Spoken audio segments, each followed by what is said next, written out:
কম এই যে পরিসংখ্যান অধ্যায় আমাদের যে শেষে যে অধ্যায় থাকে উপাত্তের যে অধ্যায়গুলো থাকে সেই উপাত্তের অধ্যায়ের জন্য এই প্রশ্নগুলো কিন্তু বিসিএস পর্যন্ত সবারই লাগবে। যেমন পরিসংখ্যান পরিসংখ্যান হলো সংখ্যাভিত্তিক কোনো তথ্য বা ঘটনা হচ্ছে পরিসংখ্যান। সংখ্যাভিত্তিক কোনো তথ্য বা ঘটনা হচ্ছে পরিসংখ্যান। পরিসংখ্যান যদি কাকে বলে আসে, সংখ্যাভিত্তিক কোনো তথ্য বা ঘটনা হচ্ছে পরিসংখ্যান। এবং তথ্য কাকে বলে? বিভিন্ন বিষয় বা ঘটনার সংখ্যাসূচকই হলো তথ্য। বিভিন্ন বিষয় বা ঘটনার সংখ্যাসূচকই হলো তথ্য। এবং উপাত্ত কাকে বলে? তথ্য বা ঘটনার নির্দেশক সংখ্যাগুলি হচ্ছে উপাত্ত। তথ্য বা ঘটনার নির্দেশক তথ্য বা ঘটনার নির্দেশক সংখ্যাগুলোই হচ্ছে উপাত্ত। এখন মধ্যক হলো সংগৃহীত উপাত্তের মধ্যক মান। মধ্যক হলো সংগৃহীত উপাত্তের মধ্যক মান। কিছু তথ্য দেওয়া থাকবে, আমরা সংগ্রহ করব, ওটার মাঝখানটাই হলো মধ্যক। অথবা আমরা লিখতে পারি প্রদত্ত উপাত্তসমূহের মানের ক্রম অনুসারে ঊর্ধ্বক্রম অর্ধক্রম ভাবে সাজালে যে মান উপাত্তগুলোর সমান দুই ভাগে ভাগ করা যায়। অর্থাৎ আমি আবারও বলেছি, প্রদত্ত উপাত্তসমূহের মানের ক্রম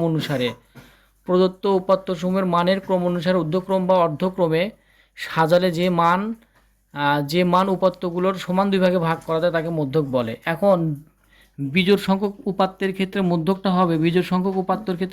হবে মধ্যক সমান সমান সংখ্যাগুলোর সংখ্যা যোগ 1 ডিভাইডেড 2 গুণন তম পদ। এটা তম পদ হবে।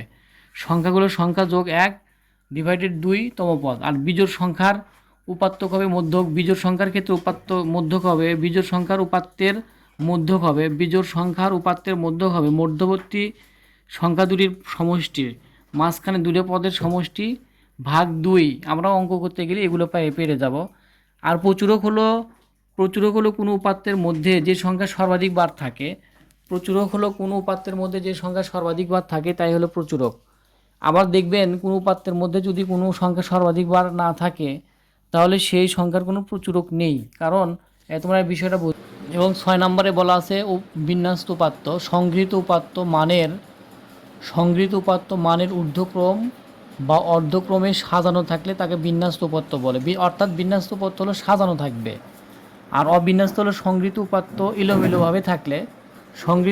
এলোমেলোভাবে থাকলে তা অবিন্যস্ত উপাত্ত। এবং গড়, আমাদের এই অঙ্কে কিন্তু অনেক গড়ও থাকে। সংগৃহীত উপাত্ত সমূহের সমষ্টিকে